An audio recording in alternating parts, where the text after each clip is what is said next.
अस्सलाम वालेकुम वरहमतुल्लाहि वबरकातुहू। अल्हम्दुलिल्लाह, उम्मीद करती हूँ कि आप सभी खैरियत से होंगे। आज की इस वीडियो में देखिए हम लोग सीसीई के ताल्लुक से पढ़ेंगे। इसके अंदर हम लोग assessment for learning, assessment in learning, assessment of learning और असेसमेंट एज लर्निंग।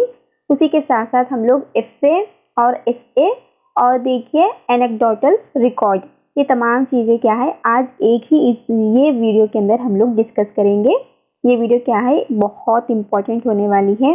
एक सवाल आपका यहाँ से पक्का है, ठीक है ना। तो काफ़ी इम्पोर्टेंट होने वाली है।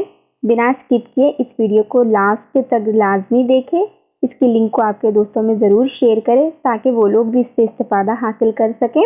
और चैनल पर न्यू हो तो मेरे चैनल को ज़रूर सब्सक्राइब कर ले। तो चलिए आज की वीडियो हम लोग शुरू करते हैं। सबसे पहले देखिए हम लोग सीसीई का फुल फॉर्म देखते हैं, जिसको हम उर्दू में मुसस्सिल और जामिया तायुन क़दर कहेंगे। अगर हम लोग इंग्लिश में इसका फुल फॉर्म देखें तो कॉन्टिन्यूअस एंड कॉम्प्रहेंसिव इवैल्यूएशन, ये इसका फुल फॉर्म है। सीसीई का फुल फॉर्म डायरेक्ट पूछा जाता है तो इसमें कंफ्यूज मत होइए, इस फुल फॉर्म को आप अच्छे से याद रखिए। कॉन्टिन्यूअस एंड कॉम्प्रहेंसिव इवैल्यूएशन, ये उसका फुल फॉर्म है। देखिए हम लोग थोड़ा सा ना सीसीई के ताल्लुक से डिस्कस करते हैं क्योंकि ये बहुत इंपॉर्टेंट है और यहाँ से सवाल पूछे जाते हैं कि सीसीई किसको कहा जाता है या फिर इसके अंदर क्या किया जाता है बोलकर। तो देखिए यहाँ पर ये सीसीई क्या है, स्कूल की एक्टिविटीज़ के ऊपर मुश्तमिल होता है, यानी उसके ऊपर ये बेस होता है।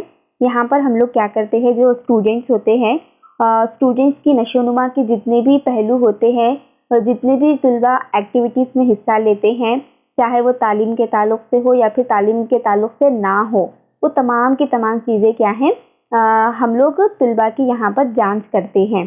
तो उसी को हम लोग क्या कहेंगे, सीसीई कहेंगे, यानी कॉन्टिन्यूअस एंड कॉम्प्रहेंसिव इवैल्यूएशन, जिसको हम उर्दू में मुसस्सिल और जामिया तायुन क़दर कहते हैं। यहाँ पर देखिए हम लोग बच्चों की तालीम के साथ साथ उनकी जिस्मानी सेहत के बारे में भी हम लोग जाँच करते हैं, उनकी जहनी नशोनुमा के तहत भी हम लोग यहाँ पर जांच करते हैं, ठीक है ना। खेल कूद के ताल्लुक से भी हम लोग यहाँ पर जांच करते हैं, मौसीकी के ताल्लुक से, डांस के ताल्लुक से, ड्रामा, आर्ट, ठीक है ना, और बहुत सारी दीगर चीज़ों के ताल्लुक से हम लोग यहाँ पर बच्चों की क्या है जांच करते हैं।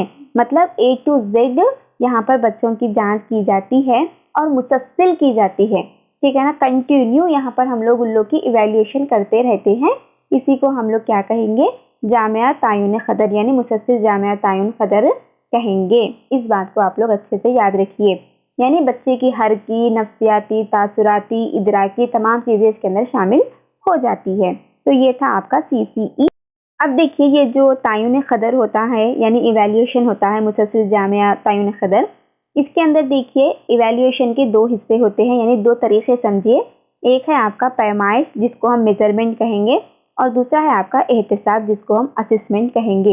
ये दोनों चीज़ें क्या है, आपके इवैल्यूएशन का ही हिस्सा है, ठीक है ना। इन दोनों को भी क्या है हम लोग थोड़ा सा डिस्कस करते हैं। पैमाइश इतना ज़रूरी नहीं है, लेकिन एहतिसाब आपका क्या है बहुत इंपॉर्टेंट है, तो इन दोनों को भी हम लोग डिस्कस करते हैं।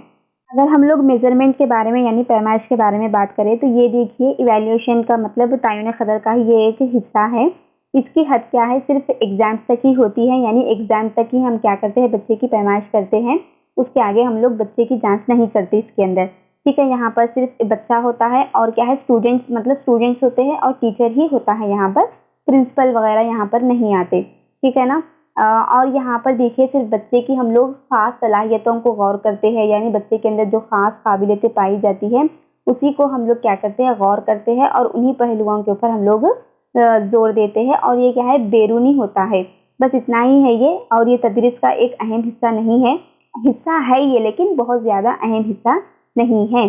जबकि आपका क्या है, जो इवैल्यूएशन है यानी सीसीई है, वो क्या है बहुत अहम हिस्सा है, क्योंकि हम लोग क्या करते हैं वहाँ पर पूरा ऑल राउंड अप यानी ऑल डेवलपमेंट के ऊपर हम लोग वहाँ पर बच्चे की नशोनुमा करते हैं। तो मेजरमेंट का बस इतना ही है, बस इतना सा याद रखिए कि ये क्या है आपका इवैल्यूएशन का एक हिस्सा है, बस इतना ही काफ़ी है इसका, क्योंकि ये इतना ज़्यादा इम्पोर्टेंट नहीं है। इसके बाद जो इवैल्यूएशन का दूसरा हिस्सा है यानी सीसीई का, वो है आपका एहतिसाब यानी असेसमेंट। ये बहुत इंपॉर्टेंट है, देखिए ख़ास तौर पर यहाँ से सवाल बनते हैं और पूछे भी जाते हैं। सीटेट में तो क्या है, इनके बगैर आपका सवाल नहीं बनता, यानी क्वेश्चन पेपर नहीं बनता, तो टीएस टेट में भी पूछे जाते हैं। एहतसाब में देखिए यहाँ पर 4 किस्म के एहतसाब होते हैं। एक है आपका असेसमेंट फॉर लर्निंग, और एक है आपका असेसमेंट ऑफ लर्निंग, तीसरा है आपका असेसमेंट इन लर्निंग, और चौथा है आपका असेसमेंट एज लर्निंग। ये 4 क्या है, बहुत अहम है। इन चारों को भी क्या है हम लोग कम वक्त लेते हुए आसान तरीके से डिस्कस करने की कोशिश करते हैं, और मैं पूरी कोशिश करूंगी कि आपको क्या है बहुत आसानी से समझ में आ सके और आपको दोबारा फिर ये वीडियो देखनी भी ना पड़े, ठीक है ना। उतनी आसानी से समझाने की कोशिश करूंगी। अगर आपको वीडियो पसंद आ रही हो तो प्लीज़ देखिए, लाइक करते जाइए, इतनी कंजूसी भी ना करें। बहुत क्या है भाई, टाइम लगता है, बहुत मेहनत लगती है, तो मेहनत का सिला तो दे ही सकते हो आप लोग। 1 सेकंड का काम है, लाइक के बटन को दबा दीजिए। एहतसाब के अंदर यानी असेसमेंट के अंदर सबसे पहले हम लोग असेसमेंट फॉर लर्निंग की बात करेंगे, जिसको हम उर्दू में सीखने के लिए तशख़ीस या फिर सीखने के लिए एहतसाब कहेंगे। अगर हम देखिए इसके ताल्लुक से डिस्कस करें तो ये क्या है, ये वो जांच होती है, ये वो असेसमेंट होता है जिसको हम क्या है तालीम के दौरान हम लोग बच्चों की जांच करते रहते हैं। मतलब पूरा 1 साल के दरमियान क्या है हम लोग छोटे छोटे टेस्ट के रखकर, स्लिप टेस्ट के रखकर, ठीक है ना, SA1 रखकर या फिर SA1 रखकर, हाफ ईयरली, क्वार्टरली, इस तरह के एग्जाम्स रखकर, या फिर बच्चों को हम लोग कुछ भी प्रोजेक्ट वर्क देकर हम लोग बच्चों की क्या है जांच करते रहते हैं। इसके ज़रिए यहाँ पर टीचर को क्या है फीडबैक मिलता है बच्चों से।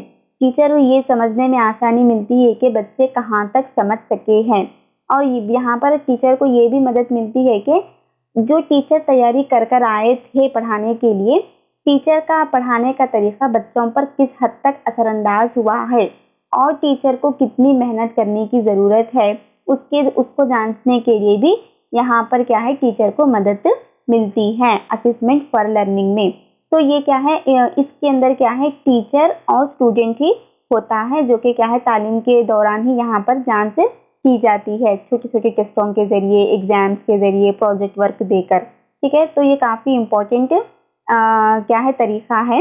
ये क्या है, यहाँ पर टीचर भी बच्चों से सीखते हैं और बच्चे भी क्या है यहाँ पर टीचर से सीखते हैं। तो टीचर क्या है बच्चों के ऊपर कंटिन्यू यहाँ पर नज़र रखते हैं, चाहे वो तालीम के ताल्लुक से क्यों ना हो या फिर तालीम से हटकर भी क्यों ना हो, यानी खेल के दौरान खेल के ताल्लुक से क्यों ना हो, उनकी जिस्मानी नशोनुमा के ताल्लुक से क्यों ना हो, तमाम चीज़ों पर क्या है यहाँ पर टीचर नज़र रखते हैं। मतलब टीचर को यहाँ पर फीडबैक हासिल होता है। ये इसकी पहली और इम्पॉर्टेंट पॉइंट है, ये बहुत इम्पॉर्टेंट पॉइंट है।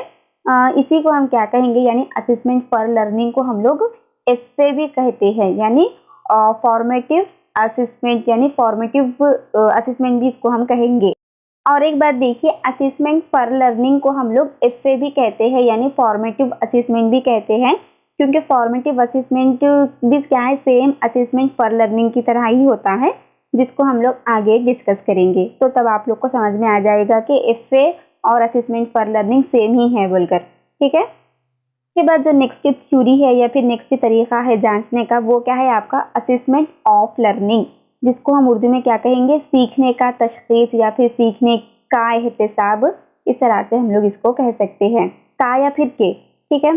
तो देखिए ये क्या है, इससे का एक पार्ट होता है, यानी सबमेटिव असेसमेंट का एक पार्ट होता है, उसी की तरह होता है, जिसको हम लोग आगे डिस्कस करेंगे। लेकिन अगर मैं आप लोग को आसान जुबान में कहूँ तो ये देखिए यहाँ पर पूरा साल के एंडिंग में हम लोग क्या करते हैं, बच्चे की जांच करते हैं, ठीक है। असेसमेंट फॉर लर्निंग में क्या था, साल के पूरे दौरान में हम लोग जांच कर रहे थे, लेकिन यहाँ पर क्या है हम लोग पूरा इख्तिताम पर, तालीम की इख्तिताम पर हम बच्चे की जांच करते हैं। जैसा कि क्या है आपका SA1 हो गया, SA2 हो गया, SA2 के बाद क्या है अब कौन सा भी एग्जाम होता ही नहीं है, मतलब फाइनल ईयर, मतलब ईयर का लास्ट एंडिंग रहता वो, है ना, उसके बाद कोई एग्जाम्स नहीं होता। तो ये हम लोग क्या करते हैं, तालीम के आखिरी, मतलब तालीम जब खत्म होती है एंडिंग ईयर पर हम लोग इसकी पूरी क्या है जांच करते हैं। उसके बाद क्या है हम लोग फाइनल रिजल्ट एक रिपोर्ट की शक्ल में तैयार कर कर हम बच्चों को दे डालते हैं। उसके बाद हम लोग कुछ भी उसके अंदर चेंजेस नहीं कर सकते। तो ये है आपका असेसमेंट ऑफ लर्निंग।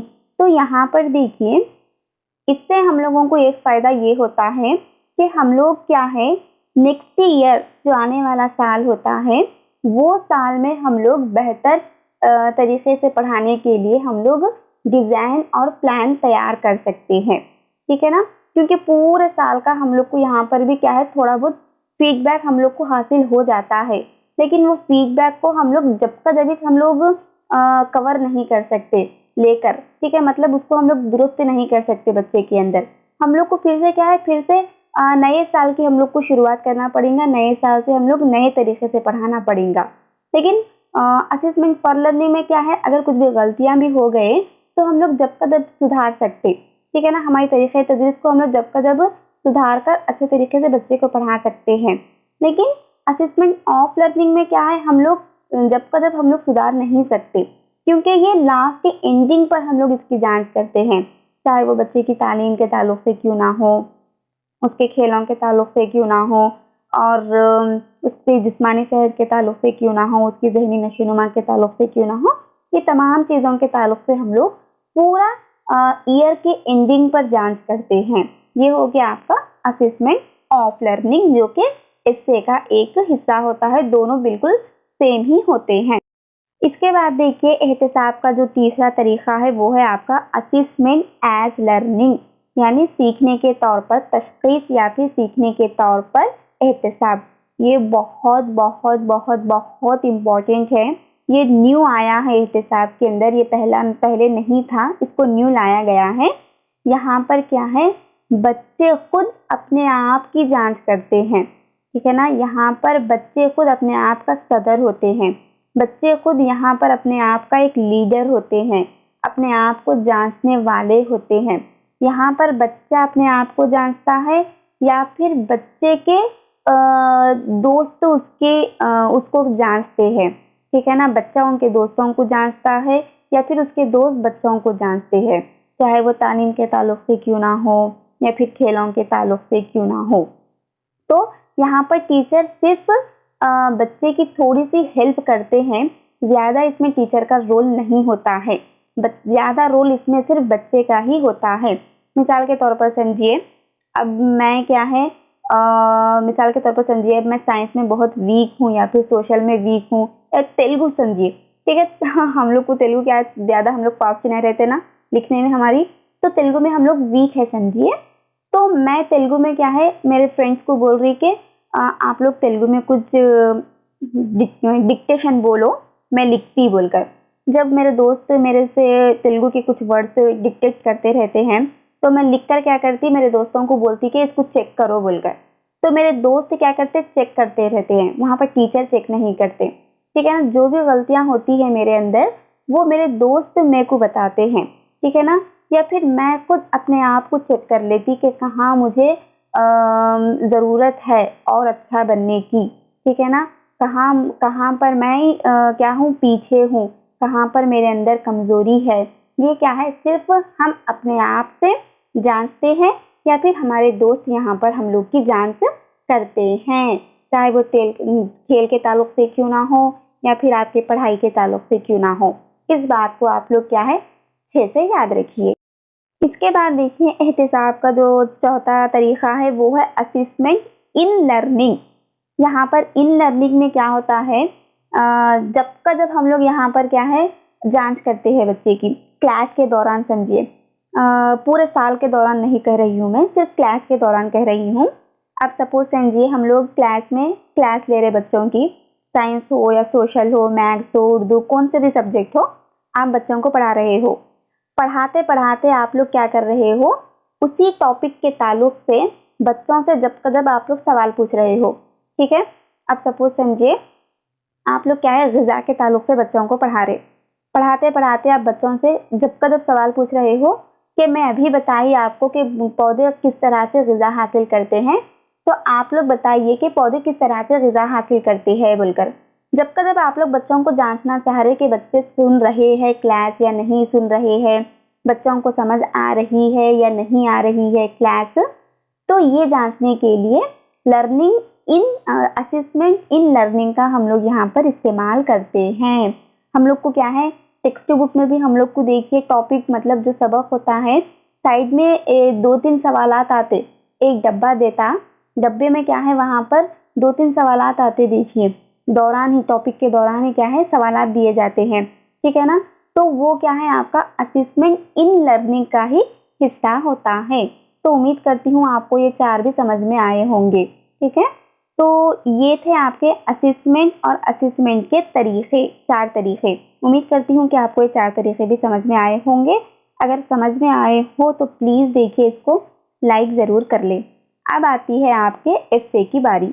एफए देखिए सेम आपका असेसमेंट फॉर लर्निंग की ही तरह होता है। एफए में क्या करते हैं हम लोग, यहाँ पर मतलब तालीम के दौरान ही हम लोग यहाँ पर क्या है, बच्चे की जांच करते हैं, ठीक है ना। छोटा 2 टेस्ट रखकर, FA1 और FA2 रखकर, ठीक है ना। इसमें भी क्या है, हम लोग को बच्चों से क्या है, फीडबैक हम लोग को मिल जाता है। हम लोग अपनी तदरीस को हम लोग सुधारने का यहाँ पर हम लोग को मौका मिलता है। असेसमेंट फॉर लर्निंग और एफए में कुछ भी फर्क नहीं है, ये दोनों बिल्कुल सेम होते हैं, ठीक है ना। असेसमेंट फॉर लर्निंग और फॉर्मेटिव असेसमेंट दोनों भी क्या है, बिल्कुल सेम ही है। अगर आप लोग इसके ताल्लुक से और जानना चाह रहे तो यहाँ पर एफए मतलब एफए के ताल्लुक से यहाँ पर कुछ क्या है, मवाद भी डाली हूँ। देखिए यहाँ पर क्या है, मवाद तुलबा को भी क्या है, मदद मिलती है टीचर से, और टीचर को भी क्या है, बच्चों से मदद मिलती है, ठीक है। बच्चे भी क्या है, बच्चों को भी हम लोग जांच सकते हैं, और हम क्या है, अपने आप को भी जांच ले सकते हैं हम लोग, ठीक है ना, कि हम लोग किस तरह से पढ़ा रहे हैं बच्चों को, और कितनी हम लोग को मेहनत करने की ज़रूरत है। ये क्या है, यहाँ पर हम लोग बआसानी से जांच सकते हैं। ये है आपका एफए। एफए क्या है, एफए के 20 मार्क्स होते हैं, देखिए, ठीक है ना। ये सवाल पूछा गया था कि एफए के कितने मार्क्स होते हैं। तो ये एफए जो हम लोग टेस्ट के रखते हैं, इसके क्या है, 20 मार्क्स होते हैं। लास्ट प्रीवियस ईयर के अंदर ईवीएस में ये सवाल पूछा गया था, ठीक है। तो एफए के क्या है, 20 मार्क्स होते हैं। FA1 होता है और FA2 होता है। इसको आप अच्छे से ध्यान में रख लीजिए। इसके बाद एसए की बारी आती है, यानी तखलीसी एहतिसाब। एफए को हम उर्दू में क्या कहेंगे, तश्कीली एहतिसाब कहेंगे, और एसए को हम लोग तखलीसी एहतिसाब कहेंगे, यानी सबमेटिव असेसमेंट। ये देखिए आपका जो असेसमेंट ऑफ लर्निंग था, उसी का सेम ये एक हिस्सा है, ठीक है ना। दोनों बिल्कुल सेम होते हैं, दोनों में कुछ भी फर्क नहीं है। असेसमेंट ऑफ लर्निंग को भी हम लोग पूरा इख्तिताम पर हम लोग वहां पर जांच करते थे। आपका सबमेटिव असेसमेंट यानी तखलीसी एहतिसाब को भी हम लोग एंडिंग पर हम लोग इसकी जांच करते हैं। इसमें क्या है, बच्चे भी शामिल होते हैं, इसमें टीचर्स भी आ जाते हैं, इसमें वालिदैन भी आते हैं, इसमें प्रिंसिपल भी आता है।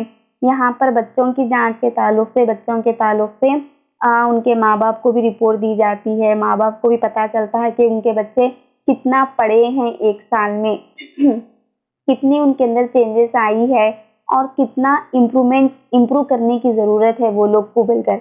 बच्चों के ताल्लुक से उनके वालिदैन को पता चल जाता है, फिर टीचर्स को भी यहाँ पर फीडबैक मिल जाता है पूरे एंडिंग पर। फिर प्रिंसिपल को भी पता चलता है कि टीचर्स कितनी मेहनत कर रहे हैं और बच्चे कितनी मेहनत कर रहे हैं। फिर बच्चों को भी पता चलता है कि हम लोग एक साल में कितना पढ़े, हम लोग कितना नहीं पढ़े। तो ये चारों भी क्या है, इसके अंदर शामिल होते हैं। जबकि एफए के अंदर क्या है, वहां पर आपका प्रिंसिपल शामिल नहीं होता, सिर्फ स्टूडेंट्स होते हैं और टीचर्स होते हैं वहां पर। लेकिन एफए में क्या है, प्रिंसिपल आता है, वालिदैन आते हैं, आपके स्टूडेंट्स आता है, और टीचर्स भी आते हैं।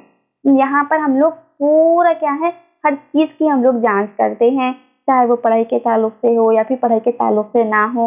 हर चीज की जांच कर लास्ट में एक रिपोर्ट बनाकर हम लोग बच्चों को देते हैं, और उनके वालिदैन को भी हम लोग आगाह करते हैं, और फिर नेक्स्ट ईयर के लिए हम लोग यहाँ पर प्लानिंग करते हैं। तो ये है आपका एसए यानी सबमेटिव असेसमेंट।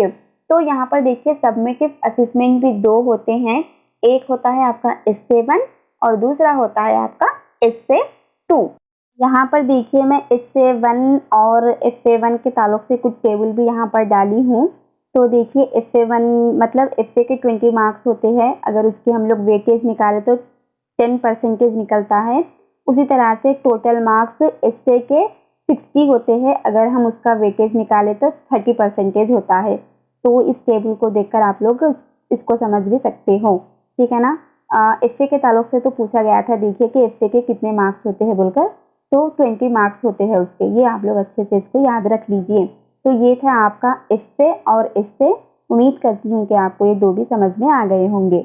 इसके बाद देखिए हम लोग एनेक्डोटल रिकॉर्ड के बारे में बात करते हैं, यानी इसके ऊपर हम लोग थोड़ा सा डिस्कस करते हैं, ये भी इम्पोर्टेंट है। यहाँ पर देखिए इस रिकॉर्ड में हम लोग क्या करते हैं, बच्चे की हर एक्टिविटी को हम लोग रिकॉर्ड करते हैं कि बच्चा क्या है, किस वक्त में कौन सा काम करता है। मतलब जो भी बच्चा जहाँ जहाँ पर स्कूल से बाहर या फिर स्कूल के अंदर खेल के दौरान, पढ़ने के दौरान जो भी ऐसे मौके मिलते हैं हम लोग को देखने में जहाँ पर बच्चे का बर्ताव क्या है, कुछ ठीक नहीं रहता है या फिर अच्छा रहता है। अगर हम लोग कुछ भी ख़ास बात बच्चे में हम लोग ऑब्जर्व कर रहे हो तो हम लोग क्या करते हैं, हर वाक़ये को, हर चीज़ को हम लोग इस रिकॉर्ड में हम लोग लिखते रहते हैं, ठीक है ना। तो बच्चे को क्या है यहाँ पर आगे समझने में हम लोग को बहुत क्या है फ़ायदेमंद रहता है ये रिकॉर्ड, यानी बच्चे की हम लोग बच्चे की शख्सियत को समझ सकते हैं। इसी को हम क्या कहेंगे, एनेक्डोटल रिकॉर्ड कहेंगे। यानी हर वाक़ये को, हम छोटे से छोटे वाक़ये को भी यहाँ पर क्या करते हैं, रिकॉर्ड करते हैं। जैसा कि आपको स्क्रीन पर नज़र भी आ रहा होगा कि यहाँ पर क्या है, स्कूल का नाम होता है, बच्चे का नाम होता है, उसकी क्लास, उसकी डेट ऑफ बर्थ या फिर टाइम, मतलब कौन से वक्त पे बच्चे के साथ क्या हादसा पेश आया था, बच्चा किस तरह से बिहेव कर रहा था, उसको क्या है हम लोग यहाँ पर थोड़ा सा लिख लेते हैं। तो ये है आपका एनेक्डोटल रिकॉर्ड। ये देखिए इसकी खूबी ये है कि हम लोग क्या है, बच्चे को हम लोग अच्छी तरह से समझ सकते हैं। ये एक मुसलसल चलने वाला रिकॉर्ड है। और उसी के साथ साथ देखिए यहाँ पर जो नए टीचर्स आते हैं, नए टीचर्स को यहाँ पर ये फ़ायदा होता है कि वो बच्चों को बहुत जल्द समझ सकते हैं, क्योंकि पुराने टीचर्स तो क्या है, पुराने बच्चों को समझ लेते, वो लोग के बारे में उन लोग को मालूम रहता। लेकिन नए टीचर्स को क्या है, बच्चों को जानने में थोड़ा सा देर लगती, थोड़ा सा वक्त लगता। तो ये रिकॉर्ड क्या है, नए टीचर्स को बहुत काम आता है। ये रिकॉर्ड में देखकर बच्चे को क्या है, नए टीचर्स समझ सकते हैं। तो ये था आपका एनेक्डोटल रिकॉर्ड। तो ये थे देखिए इवैल्यूएशन किसको कहा जाता है, एसईसी किसको कहते हैं, असेसमेंट किसको कहते हैं, assessment of learning, assessment in learning, assessment for learning, इसी तरह से असेसमेंट एज लर्निंग, एस्से, एनेक्डोटल रिकॉर्ड, ये तमाम के बारे में समझ में आया होगा। तो अगर समझ में आया हो तो वीडियो को ज़रूर लाइक करें, इसकी लिंक को आपके दोस्तों में ज़रूर शेयर करें, और मेरे चैनल पर न्यू हो तो मेरे चैनल को ज़रूर सब्सक्राइब भी कर ले। तो चलिए मिलते हैं नेक्स्ट वीडियो में, तब तक के लिए अपना ख्याल रखिए। अस्सलाम वालेकुम वरहमतुल्लाहि वबरकातुहू। जज़ाकल्लाहु खैर, फ़ी अमानिल्लाह।